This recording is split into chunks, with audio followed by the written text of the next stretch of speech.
system. And so continuing with that, we're going to talk about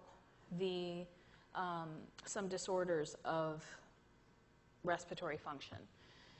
So in the process of external respiration, there are some basic steps that are required for delivery of oxygen to tissues.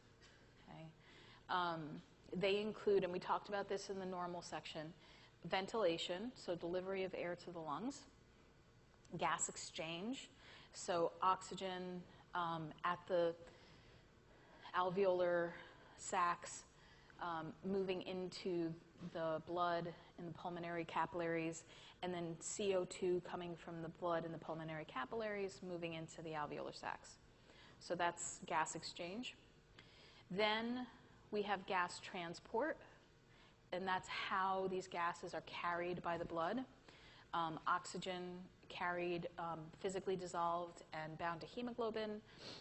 Carbon dioxide carried physically dissolved, bound to hemoglobin, and in the form of bicarbonate. Okay? And then the circulatory system delivers that blood to tissues, and then we get tissue extraction. Okay? And tissue extraction is really a function of the unbinding of oxygen from hemoglobin. Right? And, and that unbinding of oxygen from hemoglobin is going to be facilitated or enhanced by high metabolic activity of the tissues. Right? So many pulmonary disorders can involve, or many respiratory problems can involve abnormalities in one or more of these requirements. Okay? So one of these steps breaks down, or the problem is stemming from one of these steps, and the result is hypoxia or hypoxemia. Okay? So the term, and we have a couple of different terms for low oxygen levels. So hypoxia refers to inadequate oxygen level or low oxygen. Okay? And hypoxia doesn't, it's not in reference to anything. Anything can be hypoxic. Okay? The blood can be hypoxic, tissue can be hypoxic, but normally we tend to refer to tissue as being hypoxic. And when we talk about the blood having less oxygen, we refer to that as hypoxemia. Okay? So hypoxemia is a low oxygen content of the blood. Okay? So these different steps or requirements for proper external respiration, they can all break down in a variety of ways. So abnormal ventilation. Really, most of what we consider lung disorders or pulmonary disorders causes abnormal ventilation. Okay? So it's a long list of things that can interfere with the ability to ventilate the lungs. So we've got pleural abnormalities, right? So anything that damages the parietal pleura, the visceral pleura, the interpleural space will affect the mechanics of breathing, right? And it's going to affect ventilation. And we'll talk about some of these things: pneumothorax, hemothorax, pleural effusion. And then we have our two major categories of lung diseases. Okay, we've got restrictive lung diseases and obstructive lung diseases. Okay. Both kinds of lung diseases affect the ventilation of the lungs. Okay. Restrictive lung diseases, just to give you a quick definition, restrictive lung diseases affect the elasticity of the lungs. Okay. So restrictive lung diseases reduces the elasticity and increases the effort it takes to take in a breath. Okay. And obstructive lung diseases is any lung disease that results in airway narrowing.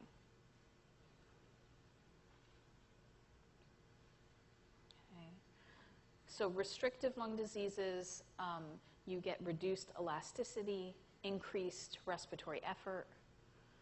And obstructive lung diseases, you have airway narrowing.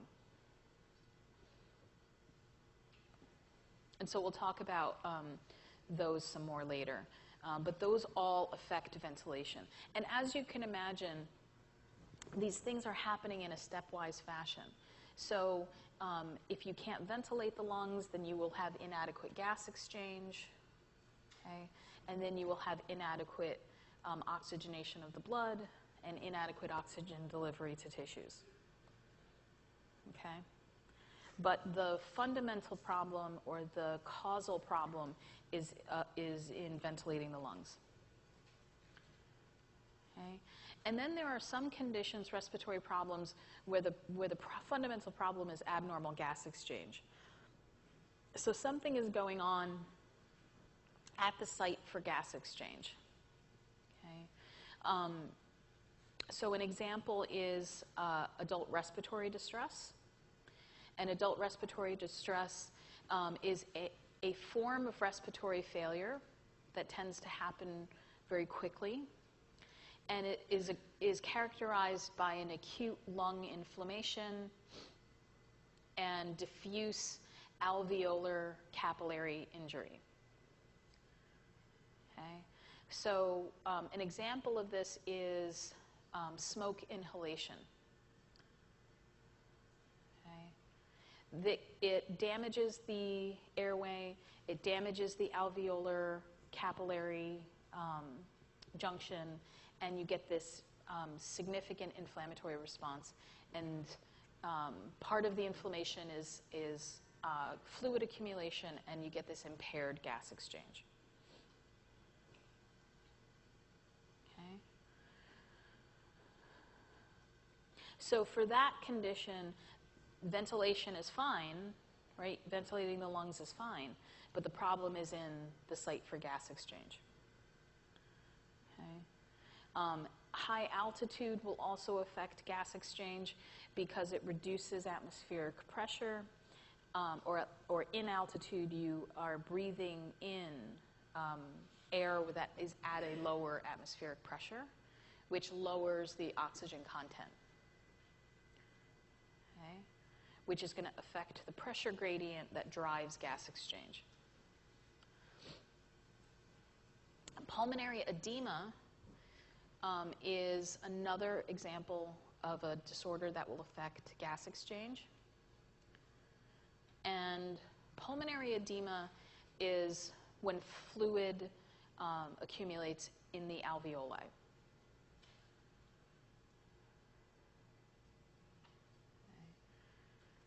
The fluid accumulates in the alveolar space, and you basically can't get air into those spaces, and you get impaired gas exchange. Okay? And one of the times where you see pulmonary edema is in fluid volume overload states and in left-sided heart failure.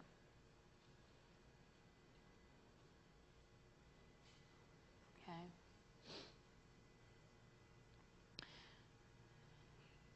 And then when you have problems that result in ventilation-perfusion mismatches, okay, ventilation-perfusion mismatch will also affect gas exchange. So whether it's that you can't ventilate a part of the lungs but you're perfusing it, or you can't perfuse a part of the lungs but you can ventilate it. Okay. What would be an example of you can't perfuse an area of the lungs? An area of the lungs can't get perfusion. A PE, that's right, a pulmonary embolism. Okay? That would cause a ventilation-perfusion mismatch and affect gas exchange in that area. Okay. And then we've got problems that affect gas transport, where that's the primary problem. And when the problem is the oxygen carrying ability of the blood, when the fundamental problem is the oxygen carrying ability of the blood, we refer to that as anemic hypoxia. Okay. And that occurs anytime we have reduced red blood cells, reduced hemoglobin, or altered quality of hemoglobin. Okay? So anytime we have reduced red blood cells or reduced hemoglobin or reduced quality of hemoglobin or altered quality of hemoglobin. Okay? We then, as a result, we've got a lower oxygen carrying capacity of the blood, which results in a hypoxia that is a form of anemia, anemic hypoxia. Okay? So an example of this, there's lots of examples, but an example of this is carbon monoxide poisoning, and we'll talk a bit more about this. But in carbon monoxide poisoning, we actually don't have a reduced red blood cell count. We don't have reduced absolute hemoglobin or quality of hemoglobin, sort of. But basically, we have hemoglobin that's occupied by carbon monoxide and can't bind to oxygen. Okay? And so we'll talk more about CO poisoning in a moment. And then finally, we can also have problems that stem from abnormal tissue extraction or utilization of oxygen. And an example of this is actually, and when this happens, it's called histotoxic hypoxia, okay? Meaning it originates from the cells themselves. And an example of this is actually cyanide poisoning.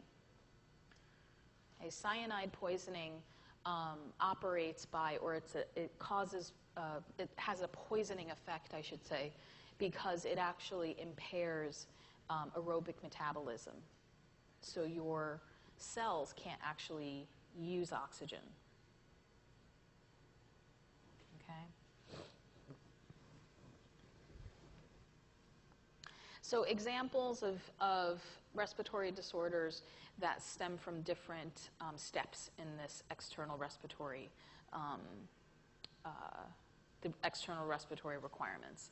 So let's talk first about a little bit more about these pleural abnormalities that affect ventilation. So we talked last time about how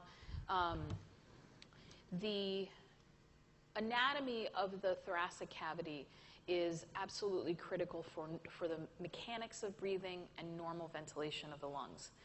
That we have this pleural membrane that lines the inside of the thoracic cavity. We call that the parietal pleura. We have the pleural membrane over each lung, called the visceral pleura. And then we have the space in between, the interpleural space, that's filled with fluid, right, and no air. And this interpleural fluid has a pressure that is slightly negative. It's less than atmospheric, and it's less than intra-alveolar pressure. And it's this intrapleural fluid that acts as a glue, right, and keeps the lungs inflated and keeps the lungs stuck to the thoracic cavity wall. So that every time we breathe and we expand the thoracic cavity, it pulls the lungs along with it, and then pulls air into the lungs through the airways. Okay? When we have pleural injury to the pleural membranes, either membrane can be affected.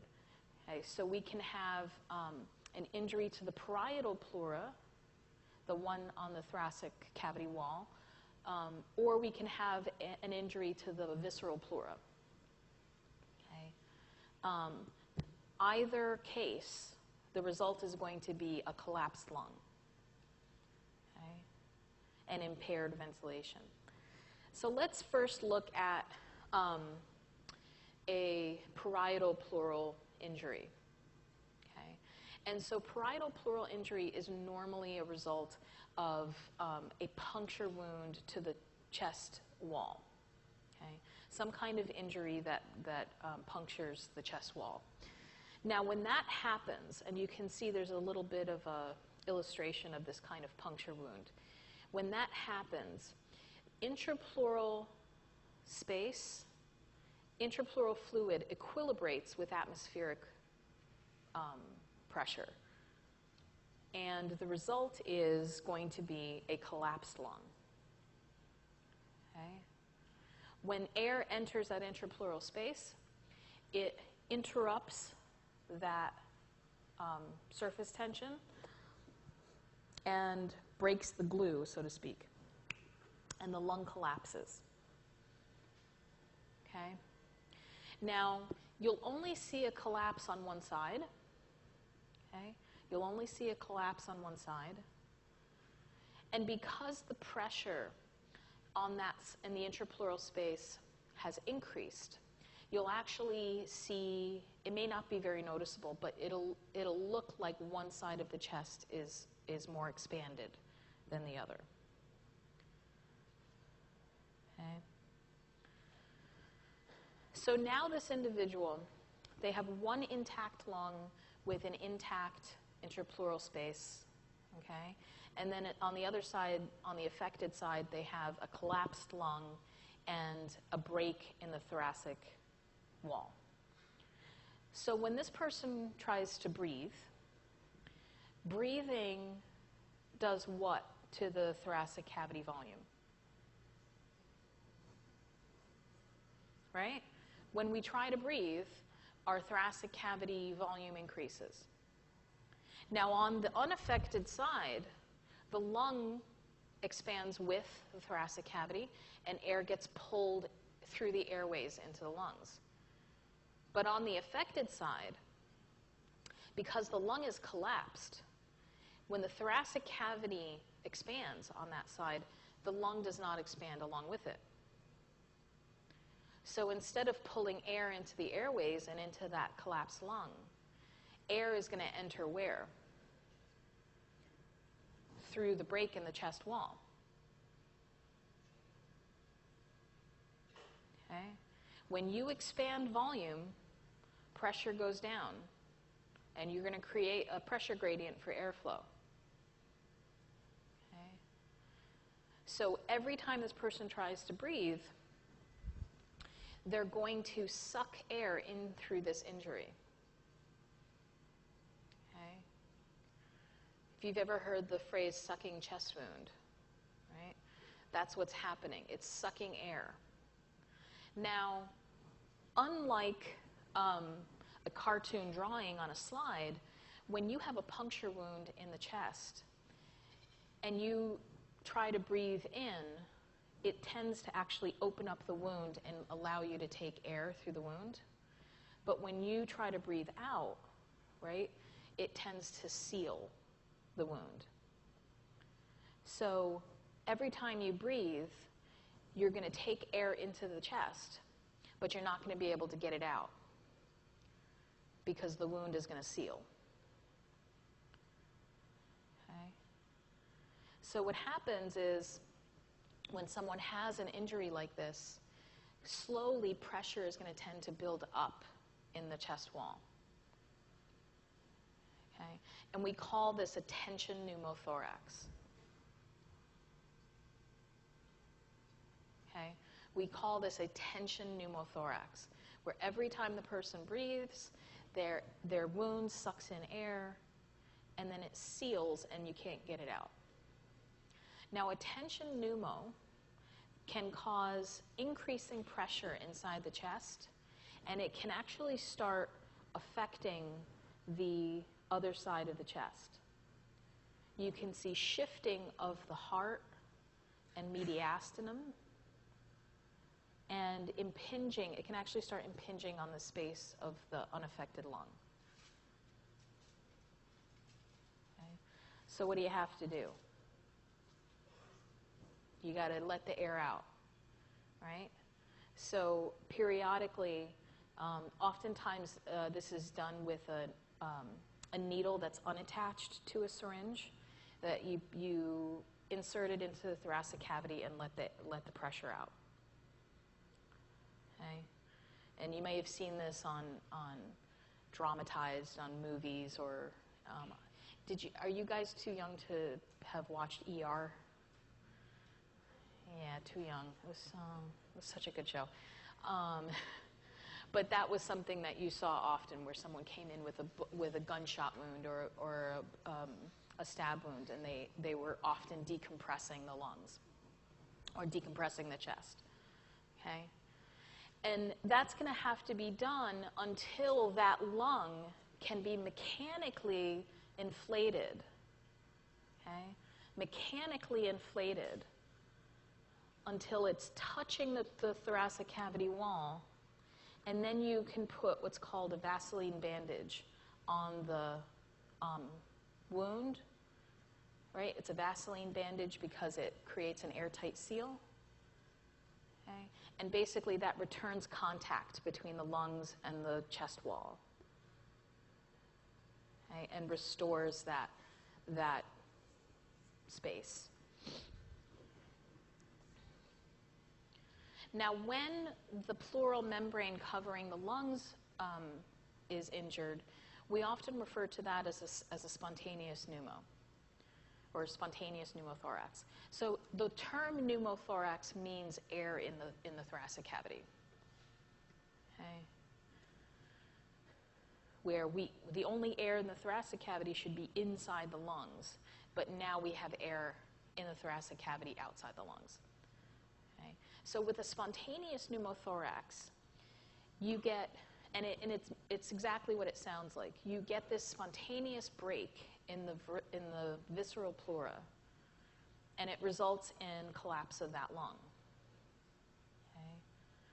Now, spontaneous pneumothorax is not super common, right? It's relatively rare, and there tends to be, so what we think goes on with a spontaneous pneumothorax is that the person has some kind of undiscovered or occult pulmonary disease that has injured the integrity of the pleural membrane.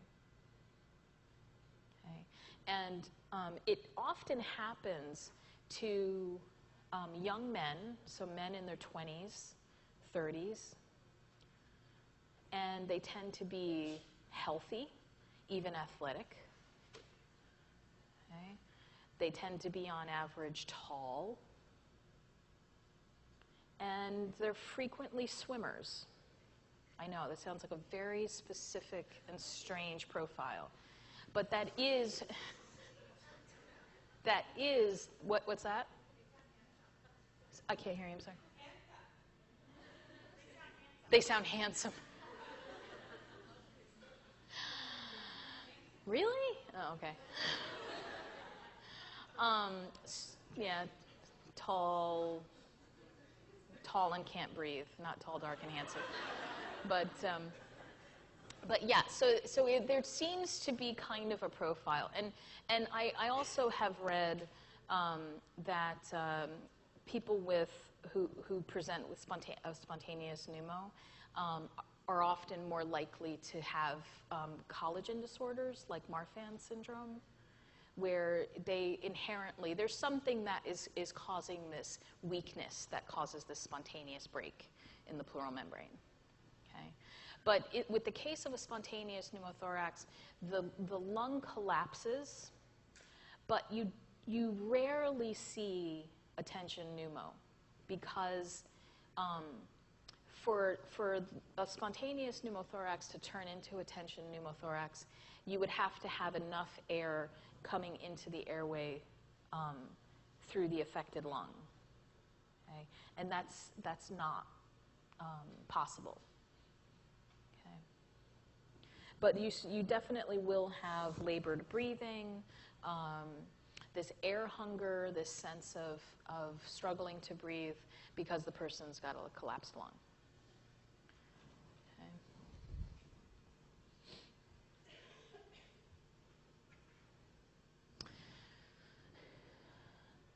Other pleural abnormalities include things like pleural effusions and a hemothorax. So a hemothorax is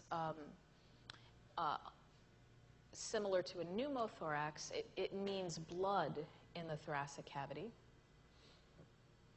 Okay? And a hemothorax is when you have bleeding in the interpleural space and it starts to impinge on the lungs. Okay. And a pleural effusion happens when you have fluid accumulation that is not blood in the interpleural space. Okay. So a hemothorax is often caused by traumatic injury. Okay. And a pleural effusion can be caused by many things. It's somewhat mysterious, but pleural effusions happen when you don't have a normal recycling or a normal turnover of intrapleural fluid in the interpleural space. Okay. So normally interpleural fluid gets constantly drained and new fluid is constantly produced. And the rate of fluid drainage and fluid accumulation is equal so that you get this normal, unchanging volume. But if the rates don't match up, if the rate of drainage usually is the problem, if the rate of drainage goes down, you get fluid accumulation. Okay? And so what we often see is, especially in people who are older, we see pleural effusions are problems after people have had thoracic surgeries. Okay.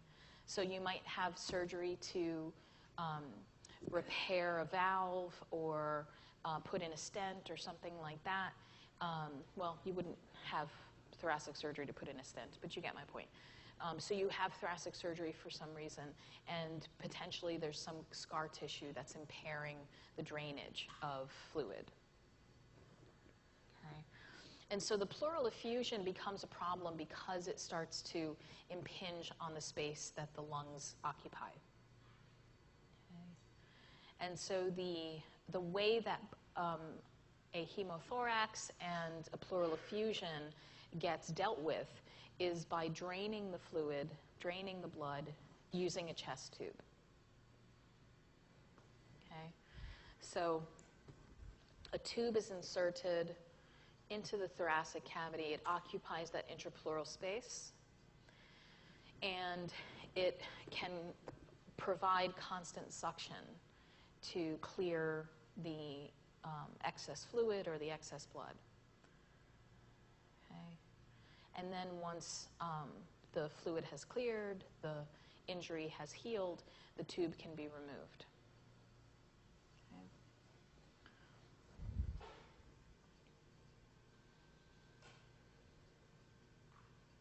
Okay. Okay. So those are pleural problems that can affect ventilation of the lungs, okay? Delivery of air to the lungs.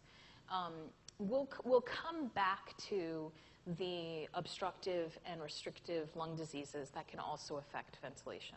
Okay? But I'm going to move on and talk about impaired gas exchange. So gas exchange, if you remember, the amount of gas that can be exchanged is going to be dependent on the surface area available for exchange. And that surface area is going to include alveolar surface area and pulmonary capillary surface area, right? Because that's the area where exchange is happening. It's also going to be directly dependent on the partial pressure gradient, okay? So normally alveolar oxygen pressure is about 100, right? And then the blood that enters the pulmonary capillaries has PO2 of about 40. So the partial pressure gradient is usually about 60 millimeters of mercury, driving oxygen delivery, okay, or driving oxygen exchange. And then gas exchange is inversely proportional to the thickness of the diffusion barrier. Okay? And so normally the diffusion barrier is very, very thin, and it maximizes gas exchange. So when we have altered gas exchange, we can have reduced oxygenation of the blood. Okay? And one example of a problem that can cause impaired gas exchange is any problem that creates a VQ mismatch or a ventilation perfusion mismatch. Okay? So perfusion obstructions and ventilation obstructions can impair gas exchange by creating a VQ mismatch. Okay?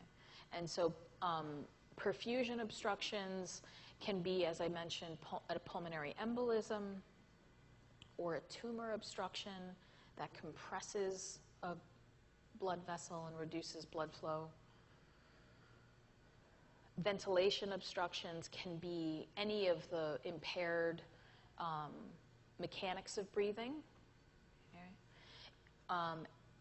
It could be caused by an obstructive or restrictive pulmonary disease, and it can also be caused by a tumor that's pressing on an airway and reducing. Yes, so asthma is an obstructive lung disease, so it can definitely. But it would be relevant like during an attack, during an asthma attack. Okay?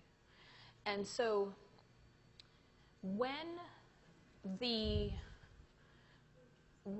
problem is a perfusion obstruction, what you end up with is a high value for VQ. Okay? When they're equal, VQ is 1, okay? And normally VQ at rest should be close to 0.8 in the lungs, okay, on average. But when the VQ ratio is much greater than 0.8, it suggests a pulmonary obstruction, a perfusion obstruction. And if the VQ ratio is much, much lower than 0.8, it suggests a ventilation obstruction. Okay? So evaluating VQ can be very helpful in terms of deciding what is the nature, what's causing the mismatch.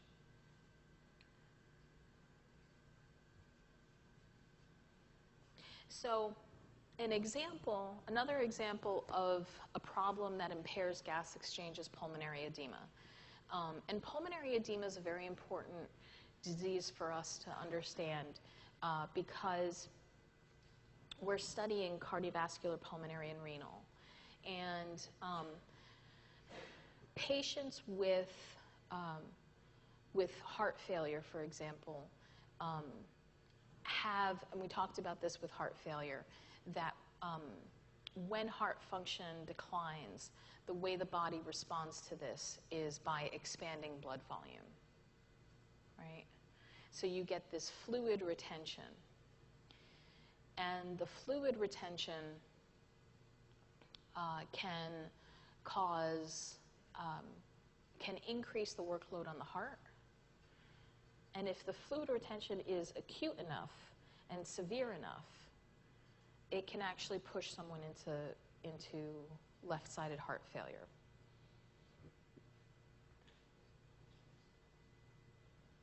Okay. And left-sided heart failure means that we can't clear the blood from the lungs. And it leads to increased capillary blood pressure. Okay? Severely increased capillary blood pressure, and this pressure pushes fluid into the alveolar space. Okay? And so with pulmonary edema, we often describe a pink frothy sputum. So the person coughs and they get this pink frothy sputum. Okay? What kind of lung sounds are we going to hear? Crackles or rails, right? In the lung sounds. And it's going to reduce gas exchange and reduce oxygenation of the blood. Okay? And it can be life-threatening. Okay? This is actually, not to be too graphic, but this is actually someone drowning in their own blood. Okay? But instead of the drowning being caused by breathing in fluid, it's actually getting pushed into the lungs. Okay? So this is the patient where, and it could actually be someone who's just had a heart attack, right? Let's say somebody just had a heart attack. It profoundly affects the function of the left side of the heart. And in addition to all the clear signs of a heart attack, you also hear crackles, right, in the lungs. So this is the case where you're going to give them a high potency diuretic to try to get them to get rid of some of this fluid. Okay? And you're going to try to get the blood moving again so that the fluid can be cleared. Okay. So pulmonary, yes?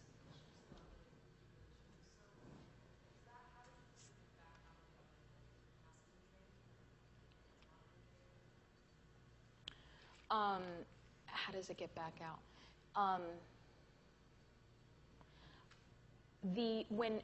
When you take, as long as there isn't the pressure pushing out from the capillary, when you take in a deep breath, that fluid can actually get pushed back into either in the interstitial space or back into the capillaries.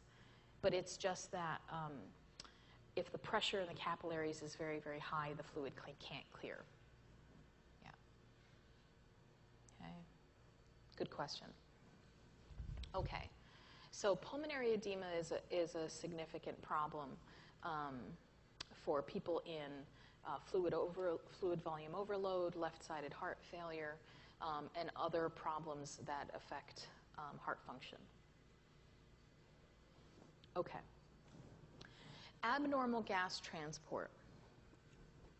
This is where the oxygen carrying ability of the blood goes down. And an important example of this is carbon monoxide poisoning. So carbon monoxide is actually a product of incomplete combustion of organic matter. And it's CO instead of carbon dioxide, CO2. Right? So it's just CO. And it binds to the heme group on hemoglobin, okay, which is the oxygen binding site. Okay. And it actually binds to that oxygen binding site with an affinity that's over 200 times stronger than the affinity hemoglobin has for oxygen. Okay.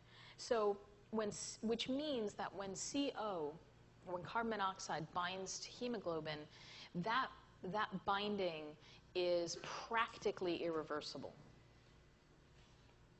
Okay? The binding is practically irreversible. And oxygen then can't bind to hemoglobin. So it's going to reduce the oxygenation of hemoglobin and the blood overall.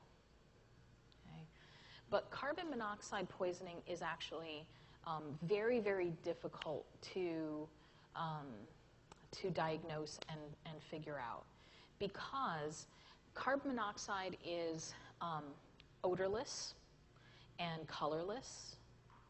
Okay? And when carbon monoxide binds to hemoglobin, it also turns hemoglobin red. So someone with profound hypoxia with carbon monoxide poisoning will not turn blue. Okay? In fact, they might look a little bit flushed, right? They might actually look a little bit red. Okay? The early symptoms of carbon monoxide poisoning, like low-level carbon monoxide poisoning, is very mysterious. So people can have headaches and irrational behavior or inappropriate behavior or hallucinations. Okay? I believe it was, anybody listen to Radiolab? If you're not listening to Radiolab, you need to be listening to Radiolab. It's a great podcast. But they talked about this house that was haunted, that it was a really famous for being haunted. And there was a story of a family who basically they all slowly went insane. And what they found out was that they just had a carbon monoxide leak in the house. And it led everyone who came to stay there to see ghosts and to see hallucinations and it's a fascinating, I'll post the episode. It's a fascinating story. But basically you don't really smell it and you don't really feel it. And like I said, you don't turn blue when you're hypoxic from carbon monoxide poisoning. And then when you're trying to figure out the oxygenation level of a patient, let's say you put on a pulse oximeter on your patient, you're not going to see an abnormal value. Okay? You're still going to get your nice 96 to 99% on the pulse ox. Because well, the way the pulse oximeter works, when you put that on the person's finger, the reason why we call it a pulse oximeter is that it tries to measure the oxygen content of blood that's pulsating through the finger, right? Which is only going to be arterial blood. Make sense? Pulse ox. And what it does is it shoots a ray of light into your finger, and it measures how much gets reflected back, and the reflection of light is at a slightly different angle when hemoglobin is bound to oxygen and when it's not bound to oxygen. So you get a percentage, right? But when hemoglobin is bound to carbon monoxide, it reflects at the same angle.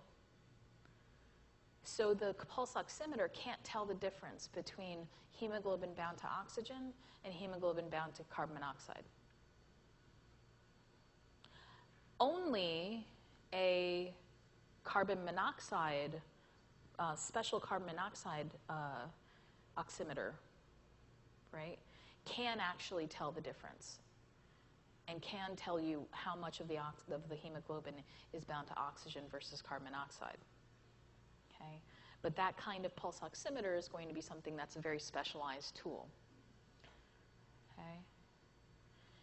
Now, let's say we went really crazy on our labs and we did a CBC. So is the red blood cell count going to be different? No. Let's say we went really crazy and we did blood gases. Is the PO2 of the patient going to be different? No. No, right? Because the PO2 or the PaO2 of the patient is the amount of oxygen that's in what? The plasma. Right? And as long as ventilation is fine, PO2 is going to be fine. Okay? So all of these tools, pulse oximeter, right, CBC, blood gas, all these things that we usually use to assess blood oxygenation, when it comes to carbon monoxide poisoning, is not helpful. Okay? And so normally what happens is it's situational. So someone is found in a car with, they're unconscious and they've got vomit all over them. It's very likely this is carbon monoxide, right? Because you're going to lose consciousness, you're going to get nauseous, and you're going to vomit. But they're not going to look hypoxic, they're not going to look cyanotic, okay? And many of these tools that we use to evaluate blood oxygenation are not going to be helpful. Okay? So that's an interesting, carbon monoxide's an interesting situation. Okay, so since we've gone through all these examples, let's circle back around and talk about the two basic types of pulmonary diseases. Okay? We've got obstructive pulmonary disorders and restrictive pulmonary disorders. So these are two types of pulmonary diseases that there's actually several pulmonary diseases that fall into these two categories. Okay? Now, obstructive pulmonary diseases are characterized by airway narrowing, which leads to air trapping, and what's very common is expiratory wheezing. Okay? Examples of obstructive airway disease include asthma, acute and chronic bronchitis, emphysema, and another disorder that we call COPD, or chronic obstructive pulmonary disorder, or pulmonary disease, which is actually normally the co-presence of bronchitis and emphysema. Okay, the presence of both. Now, with restrictive pulmonary diseases, what we see is a decrease in lung compliance. Okay? So the lung has less elasticity, and it's more difficult to get it to expand.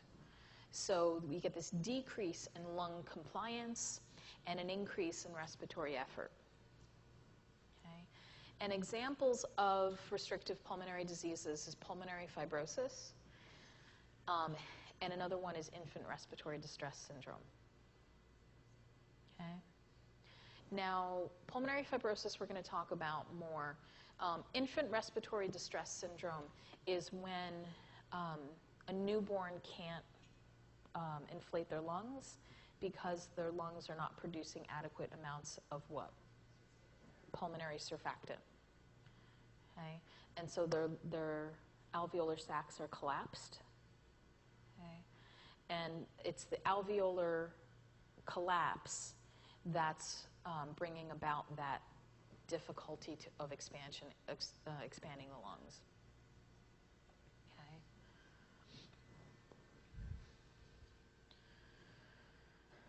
So these pulmonary disorders, restrictive and obstructive, can be differentiated in a few different ways, and they have different characteristics.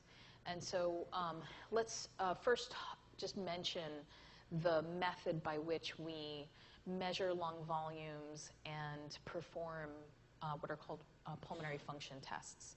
And that's usually through a method called spirometry. Okay? And with spirometry, you have a mouthpiece that the person is breathing into, and it's connected to some device that can measure the volume of air moving in and out of the lungs. Okay? And so this picture has a spirometer that's attached to a paper printout that is allowing us to visualize the movement of air into and out of the lungs. Okay? And spirometry allows us to measure different lung volumes, and it also allows us to perform what we call pulmonary function tests. Okay?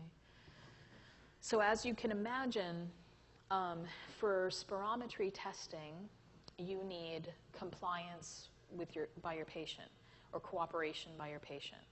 So patients with impaired cognitive function, spirometry testing will be difficult, and also very relevantly is children may or may not be all that cooperative with spirometry testing, okay?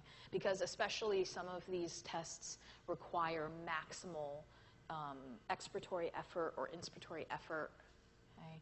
And so how accurate your test is depends on how mature the child is and how well they can cooperate. So with spirometry testing, we can derive a variety of lung volumes. And these all have important names, or terms to describe them. So TLC stands for total lung capacity. This is the total volume of air that can be occupied in the lungs. And it's just under 6 liters of air on average. Now, total lung capacity, notice, is much greater than what's called vital capacity. And vital capacity is the amount of air, the total amount of air you can move into or out of your lungs. Okay. And the difference between total lung capacity and vital capacity is something called residual volume. And residual volume is the volume of air left in your lungs after a maximal exhalation. Okay? Someone asks you to maximally exhale into the spirometer. There is still air that gets trapped in your lungs at the end of this maximal exhalation. And the reason for that is, and I know this is a weird look, but imagine that this circle thing is all of your alveolar sacs. The big tube is all of your airways, including the big airways and the little airways. And then the blue space is basically the thoracic cavity around it. So when you are breathing restfully, the air moves in and out, and the pressures are all very low, okay, when you're breathing very restfully. But when you ask somebody to maximally exhale, the way they're going to do that, right, they're going to recruit their abdominal muscles, they're going to recruit their internal intercostal muscles, and they're even going to like bend over, right, all to get their thoracic cavity as small as possible so they can get out this air. And that creates tremendously high intrathoracic pressure. Okay? And you can see that at some point, that intrathoracic pressure is going to cause small unsupported airways to collapse. And that's going to trap air downstream of it. Okay. So imagine you have your big airways as like this big PVC pipe, right? But it's leading all the way down to these tiny little straws. Okay. And as you squeeze down on your lungs, those PVC pipes are never going to collapse, but those tiny little straws are. Okay. And once they collapse, you can't move any more air out. So that's residual volume. Okay. Can you measure residual volume using spirometry? No. You can't measure residual volume using spirometry because you can only measure air that you can move in and out using spirometry. So we can measure VC, we can measure vital capacity using spirometry, but we can't measure total lung capacity. Okay? Residual volume, you have to be really motivated to measure residual volume because residual volume can either be measured by having you, it has to do with being submerged in water, like a little dunk pool. Right? They weigh you first with a full lung of air, full lungs of air, and then have you maximally exhale and they weigh you again, and it has to do with buoyancy. Very strange. The other possibility is that you inhale a mixture of air and there's a certain amount of helium. And when you inhale it and then exhale maximally, they do like a helium dilution measurement. Okay? So it's a little bit more complicated to measure residual volume. Yes, ma'am?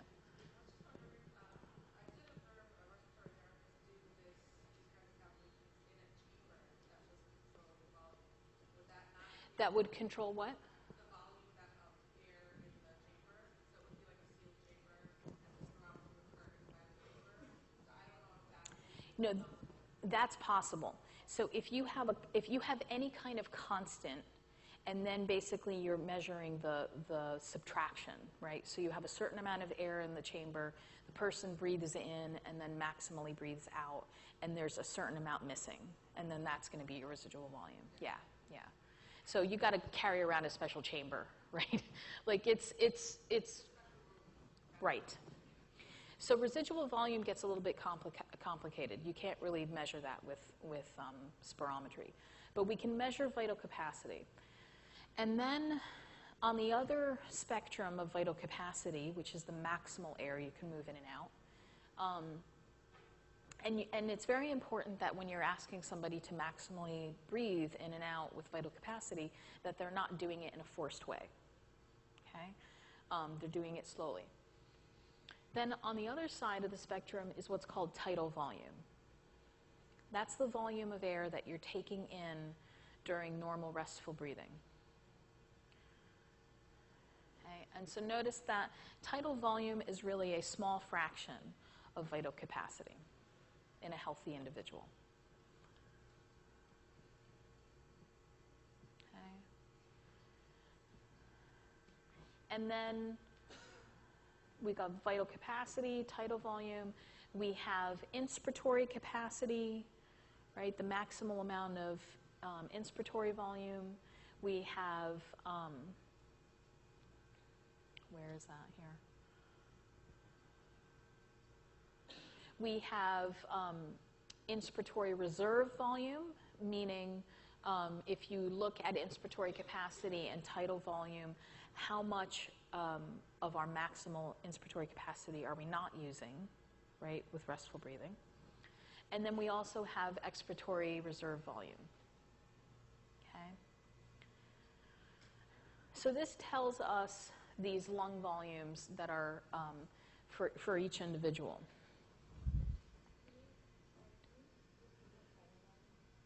Tidal volume is the amount of air that we move in and out of the lungs during restful breathing. Yeah.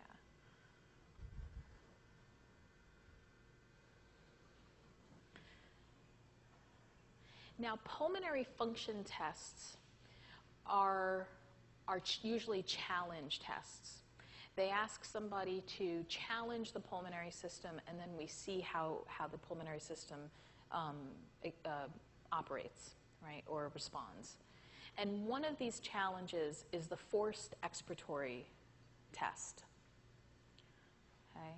And now with a forced expiratory test, you have the person slowly take in a maximal in-breath, and then you have them as hard and as fast as they can maximally exhale. Okay?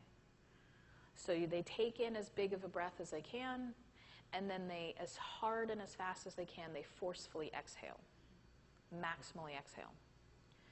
Now, what happens when you forcefully exhale compared to when you slowly exhale is that forced exhalation causes that increase in pressure in your chest much faster and to a much greater extent.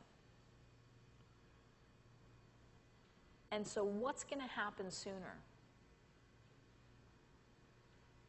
Those little straws, those little unsupported airways are going to collapse sooner, right? Because you are creating this very rapid and high intrathoracic pressure.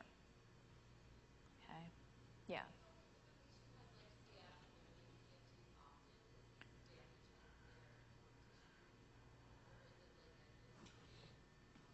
If they've got cystic fibrosis and they're doing pulmonary function tests a lot, no.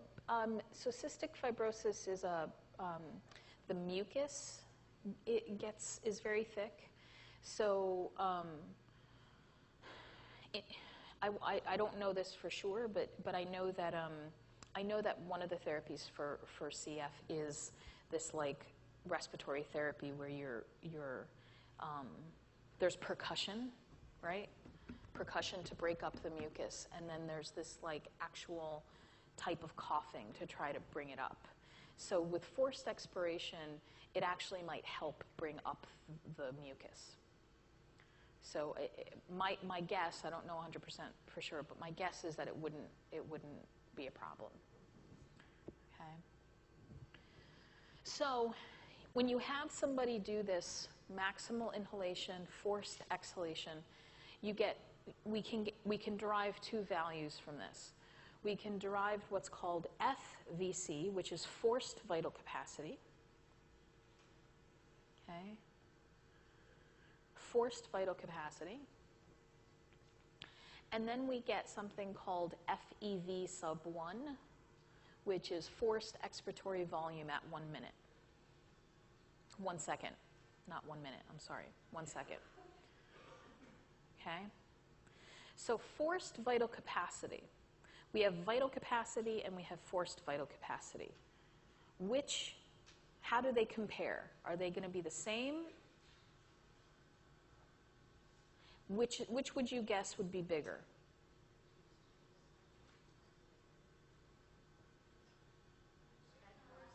Regular vital capacity is going to be bigger. Okay? Because when you force air out during that exhalation, you get a more rapid closure of those little airways, and it will actually increase residual volume in that one moment in time. Okay? So we expect FVC will be lower than VC. Now what FEV sub 1 is, it's the volume of air that you get out within the first second of the test.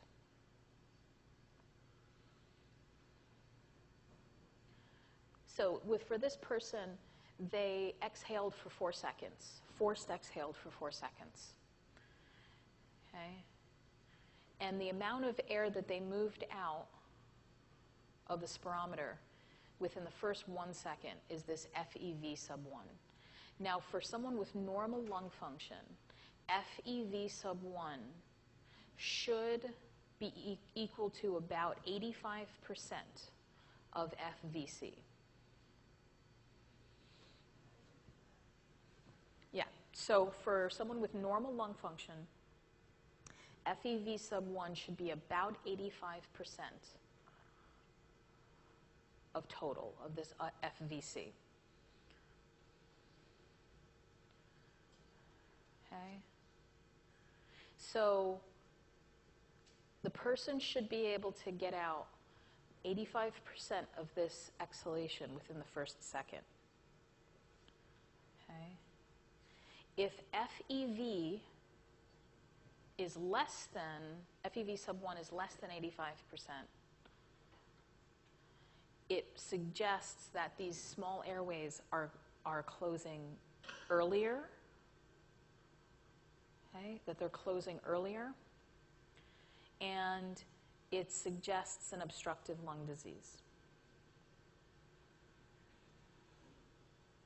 Okay? Because whenever someone has airway narrowing, they will tend to have airway collapse sooner than if you have no airway narrowing.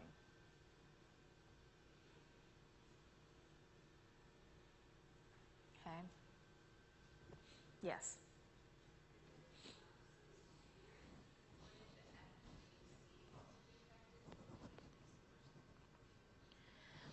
So what you'll see is that the total and the proportion will be affected, yeah.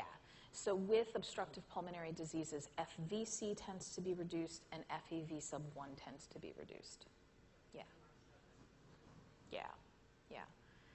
And there was, I think, maybe 7 or 8 years ago, I've got to pull it up, there was this, it was the first wide-scale study of air quality for children in the United States. And it basically did this pulmonary function test on kids all the same age, but in different parts of the country. And what they found was that children who lived in urban areas had a significantly lower pulmonary function test value, lower FVCs, lower FEV sub 1s than children who lived in the suburbs or in rural settings. Okay? And this included just huge numbers of children in all of these different settings. And it was a really impactful article. I'll find it and post it. So with restrictive lung diseases, what we tend to see is, because the lung is less elastic, what we tend to see is a reduction in inspiratory capacity. Okay? So tidal volume is normally not affected, but vital capacity tends to be lowered. Inspiratory reserve volume tends to be lower, and total lung capacity tends to be lower. Okay. But residual volume tends to be the same, and FEV and FVC tend to be normal. Okay. So with restrictive lung diseases, where it's really about lung elasticity, the problem is more about inspiratory capacity than it is about the narrowing of the airways. And with obstructive lung disease, it takes a long time for an obstructive lung disease to get severe enough to affect inspiratory capacity. Okay? But what really tends to be affected very early and more severely is expiratory capacity.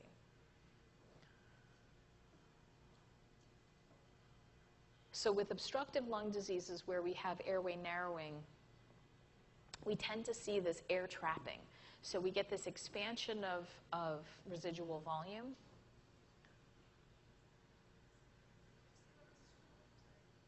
An increase in residual volume. Okay. And this expiratory air trapping, because those little airways are collapsing sooner. Okay. And we tend to see a reduction in both FVC and FEV sub 1.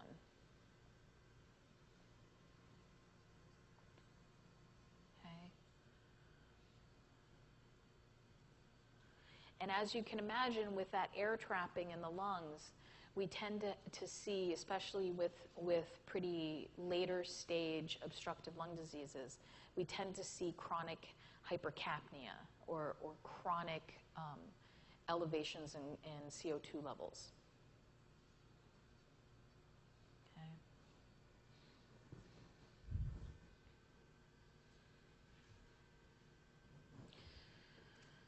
So pulmonary fibrosis is an example of a restrictive lung disease. Okay. So like I said, restrictive lung diseases, we have a decrease in inspiratory capacity because we have this reduced elasticity. So with pulmonary fibrosis, here we've got a chest X-ray image of someone with pulmonary fibrosis. And normally, the lungs should be clear. So here's a clear area of the lungs.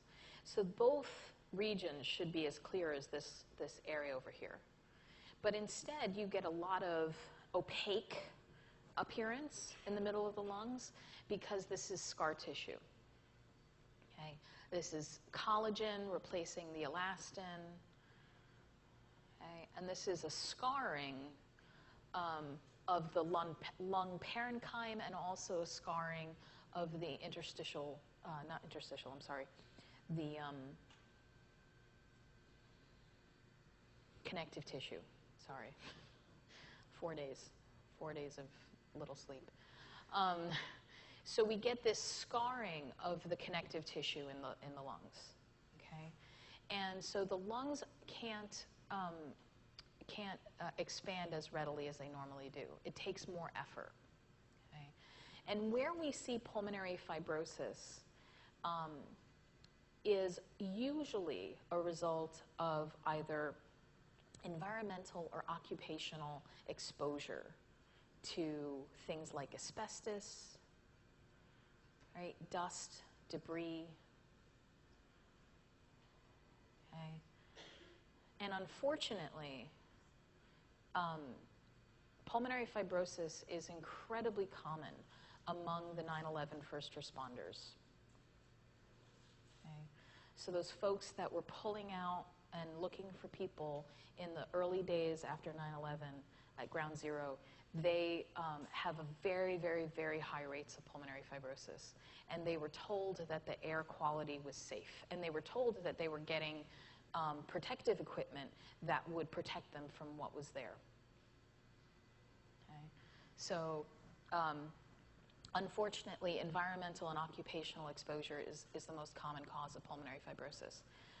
But there is a form of idiopathic pulmonary fibrosis that tends to be more hereditary and genetic in nature. It's poorly understood, but basically it follows the same pattern of scarring without any identifiable cause.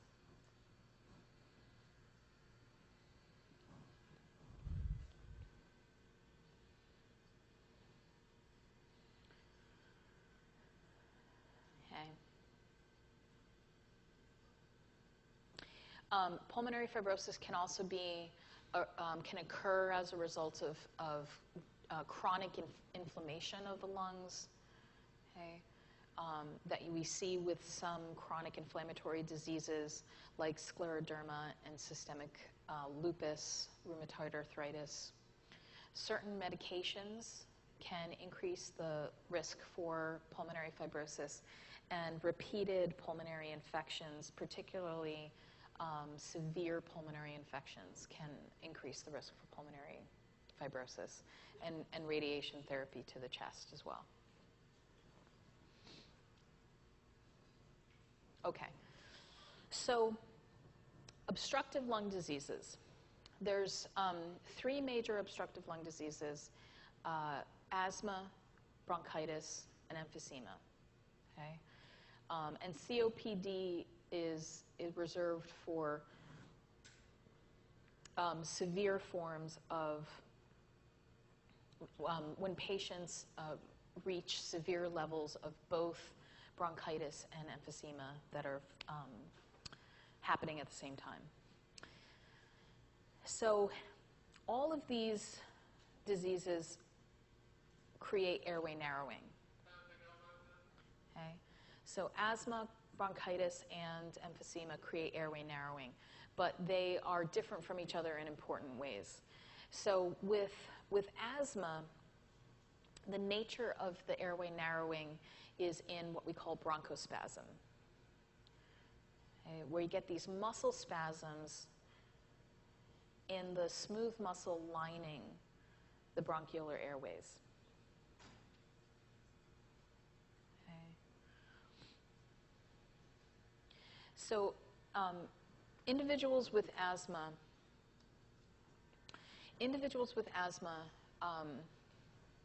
they are suffering from chronic inflammation in the lungs. Okay. So there's this backdrop of chronic inflammation in their lungs. Now, for most asthmatics, from day to day, the bronchospasm is low compared to when they have an attack. Okay? And when someone has an asthma attack, the spasm can be so bad that it can be very, very difficult to breathe. Okay? Now, what happens with an asthmatic, they've got this low-level chronic inflammation, and then they have a variety of triggers.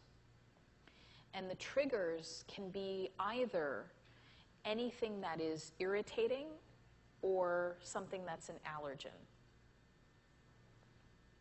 Okay? So someone with asthma might have an allergy to cat dander, for example, okay? Where they'll start to feel their asthma as if they're in a place where there's cats or cat hair. And they might also have an attack if they're around cigarette smoke as well. Okay? So irritants or allergens. Now what happens is this allergen or this irritant is going to trigger an acute inflammatory response. Okay? They've got chronic inflammation, but now they have an acute inflammatory response. So they end up with the release of the activation of the IgE, right, or release of inflammatory cytokines that create this mast cell degranulation. So the mast cells activate, they release their vasoactive mediators, histamine, it causes vasodilation, increased capillary permeability, okay, and that increases congestion and mucus production, okay, helping to thicken the walls of the airway. The mast cells also release factors that draw neutrophils, eosinophils, and other lymphocytes to the area. Okay? And those white blood cells, so this is just acute inflammation, right? Dusting off the cobwebs of acute inflammation. These white blood cells come in and they do things like release reactive oxygen species, okay? And they are the ones that are going to trigger the bronchospasm. Okay? And so what we end up with is this narrowing, this acute and severe narrowing of the airways, and this constant state of hyperresponsiveness of the airways. Okay. So someone with asthma, there's kind of two arms to treating their asthma. There's controlling the inflammation and rescuing them from an attack. Okay. There's controller medications that are anti-inflammatory medications, and then there's rescue medications that are meant to open up the airways and rescue them from an attack. Okay. If someone is poorly controlled, if the inflammation is allowed to simmer, okay? If the inflammation is allowed to simmer, they will have more frequent attacks. And usually those rescue inhalers are bronchodilators, right? They are usually beta-adrenergic agonists. Okay? And usually they are fast-acting beta-adrenergic agonists. And if you use them too frequently, if you have attacks frequently and you use them too frequently, eventually the airways stop responding. And your rescue inhaler can't help you in an attack. So that controller medication is really important. Getting the inflammation under control is extremely important. Okay. And there's a very simple it's a little bit of like a 50-cent spirometer. It's a little tool that asthmatics can have and test themselves frequently. And it basically is an expiratory effort. It measures your expiratory effort. I think it's called expiratory flow. Who's an asthmatic who has one of these? Peak, yeah, what is it called? Peak flow meter. So you blow into it and it helps you measure this expiratory effort. And and the worse the measure is, the more hyperresponsive and spasmodic the airways are. Okay? And it can warn you of an impending attack.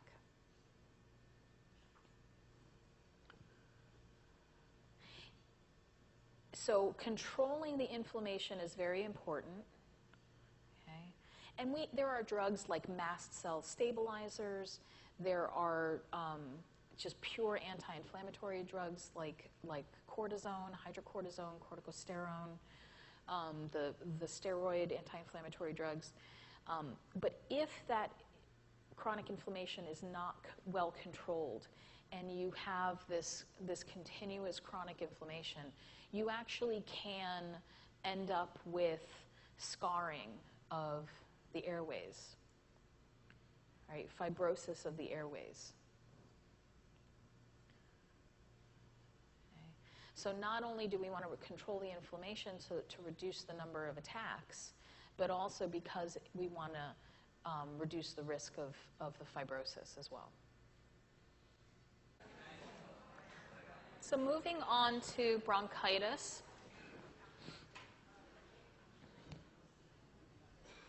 So bronchitis is an inflammation of the larger airways, right, the bronchiolar airways.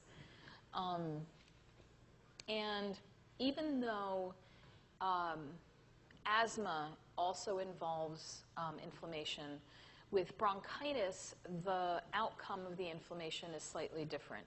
Instead of resulting in bronchospasm, the inflammation with bronchitis leads to more of a congestion of the airway, a thickening of the airway, and increased production of mucus. Okay. And so bronchitis is normally actually characterized by this production of very thick mucus. Okay. So the airway narrowing that we see with bronchitis is because of congestion of the airways, inflammatory congestion, and also a narrowing because of the accumulation of the mucus. Okay. Now, when the mucus forms, the mucus can immobilize the cilia that line the airways. And also, if you can't get the mucus out, it also creates a perfect environment for bacteria and frequent infections of the airways. Okay. So bronchitis can be acute, and acute bronchitis normally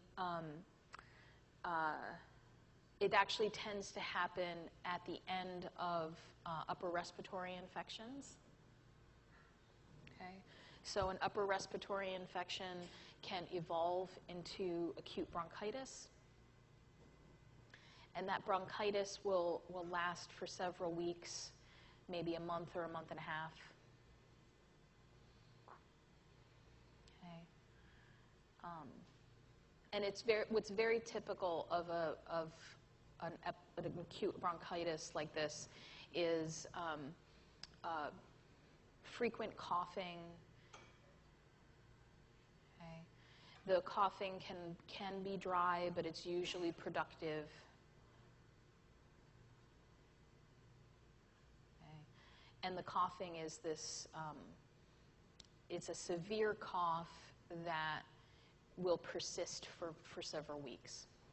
And you can lose sleep over it. It can be very, very difficult. Okay. Yes?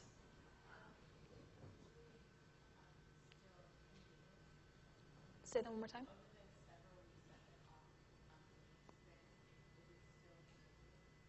Contagious?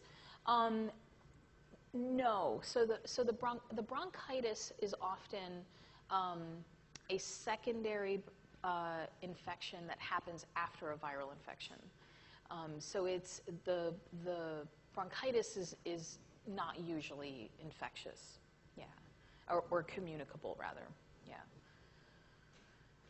So chronic bronchitis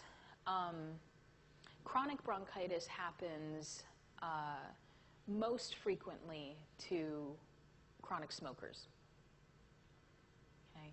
So chronic bronchitis tends to be caused by a malfunction or elimination of the cilia along the airway. And so the individual has mucus, can't get the mucus out, and it creates frequent respiratory infections and a chronic cough. Okay.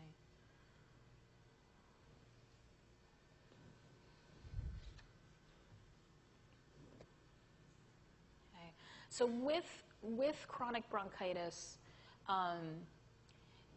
it's usually triggered, like I said, by tobacco smoke, sometimes also air pollution, but the air pollution has to be severe and it has to be intractable. So it has to be something that you're exposed to all the time, which, if you travel to different countries, there are countries right now with air quality that's poor enough to qualify for this, okay? But normally here, we think of chronic bronchitis as being a smoker's disease.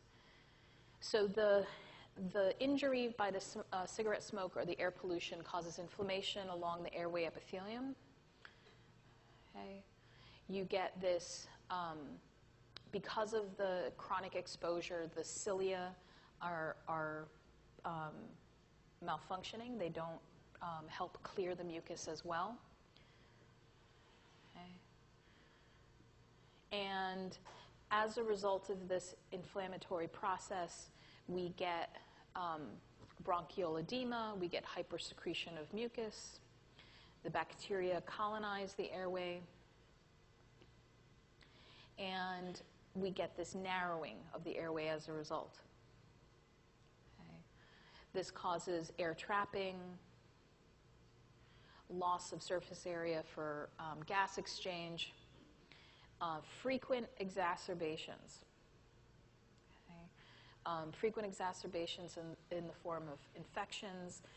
You can occasionally have some bronchospasm, but that's not a defining characteristic of bronchitis. Okay. And with chronic bronchitis, you have a chronic cough, you have difficulty breathing, dyspnea, you can eventually develop hypoxemia and hypercapnia, okay, as a result of the airway trapping.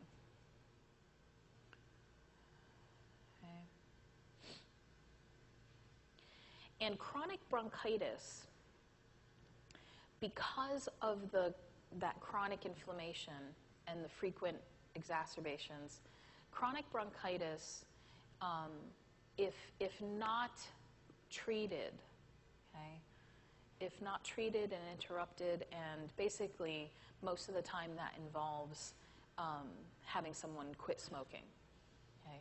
But if they don't, chronic bronchitis will develop eventually into emphysema.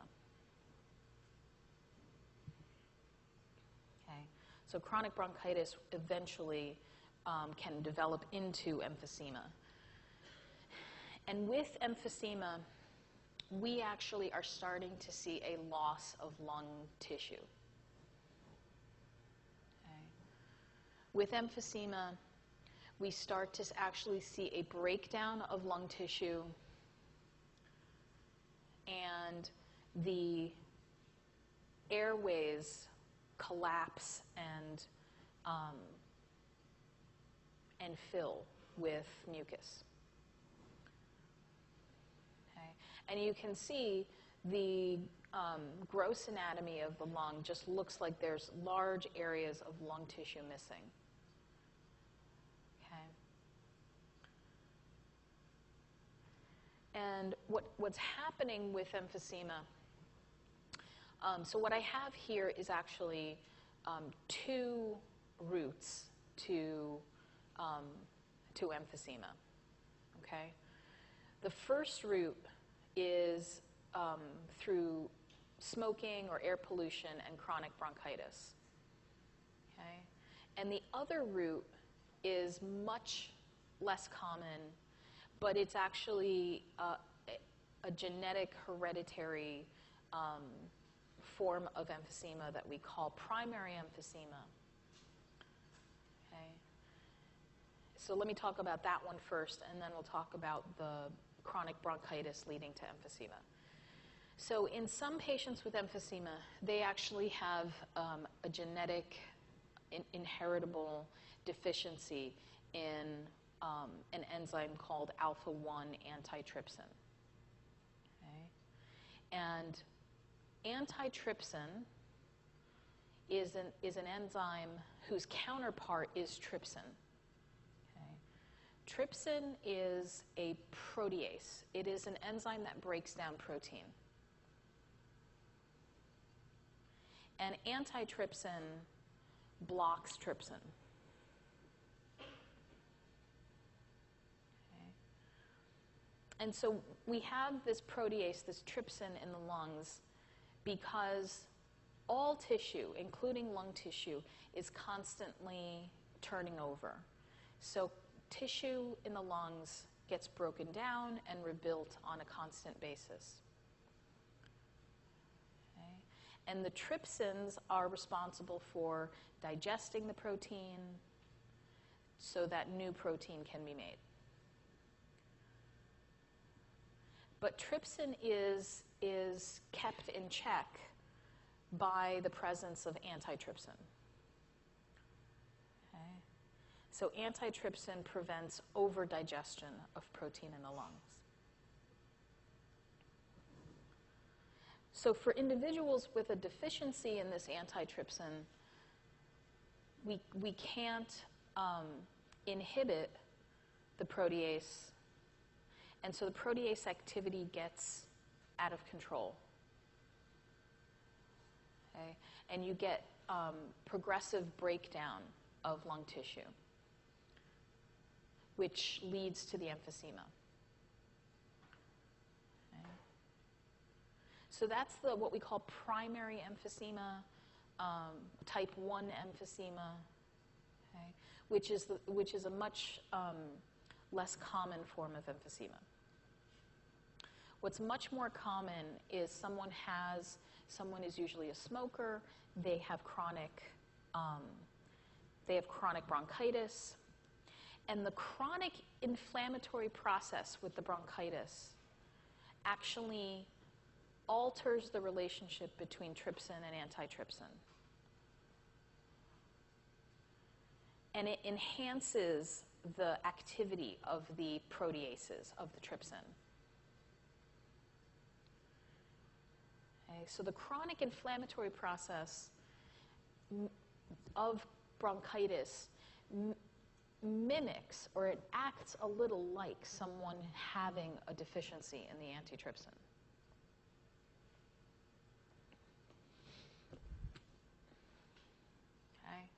So this chronic inflammation as a result of exposure to cigarette smoke or air pollution,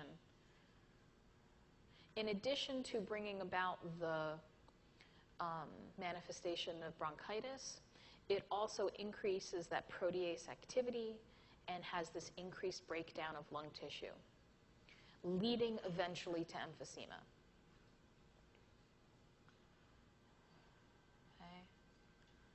So now this individual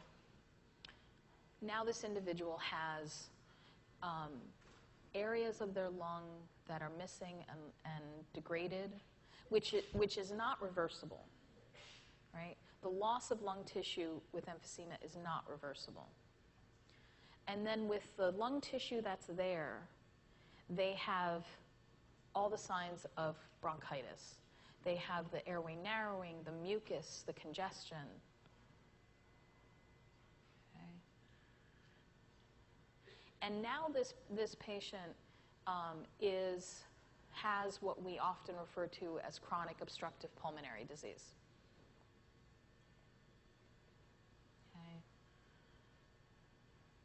And what we see with chronic obstructive pulmonary disease is we see the air trapping. We see the reduced gas exchange. Okay. Often patients with obstructive pulmonary diseases are instructed to take very slow, small breaths, right? Especially with exhaling, so that they can get more air out, improve this air trapping. Okay. But what's very common with patients with COPD is hypercapnia, chronic hypercapnia, chronic hypoxemia. Okay. They will frequently, they'll have a chronic cough.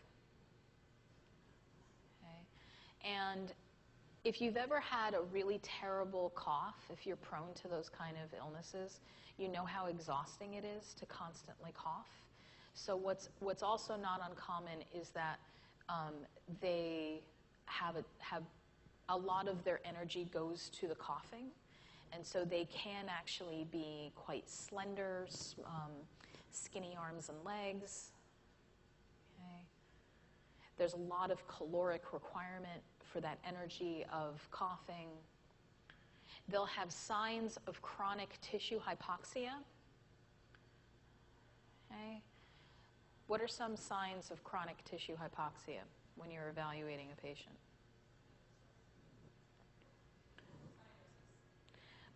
So cyanosis, that's possible. Clubbing, right? Clubbing of the fingernails is very common, and that's when the fingertips get very large, right? That's a sign of chronic tissue hypoxia. Okay. And then what's also common with COPD patients is that hypercapnia their body has acclimated to the hypercapnia. So CO2 is no longer their drive for breathing, right? So now their primary drive for breathing is their O2 levels.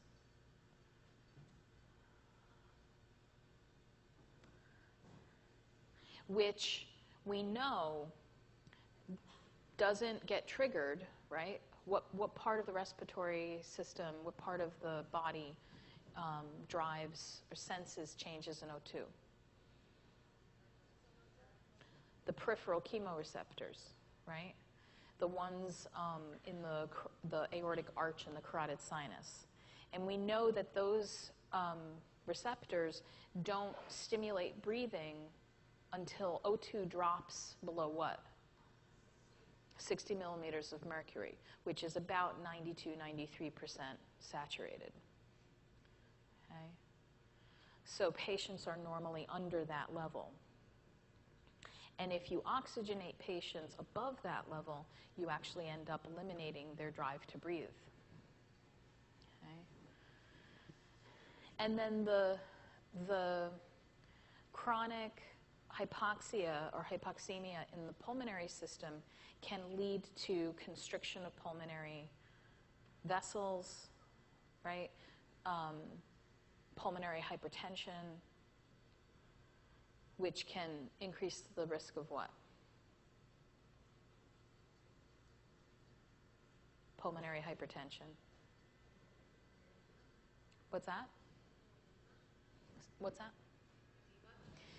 Almost. So with pulmonary hypertension, increased pressure in the pulmonary system, in the pulmonary circulation, right-sided heart failure. Right-sided heart failure. So it increases the workload on the right side of the heart, and it can increase the risk of right-sided heart failure. Okay. And then signs of right-sided heart failure. Yeah, right. It basically is you can't clear blood from the venous system, so you end up with dependent edema. You end up with congestion of the liver, potentially altered liver enzymes, congestion of the GI tract, loss of appetite. Right. Good. Okay. Questions about that?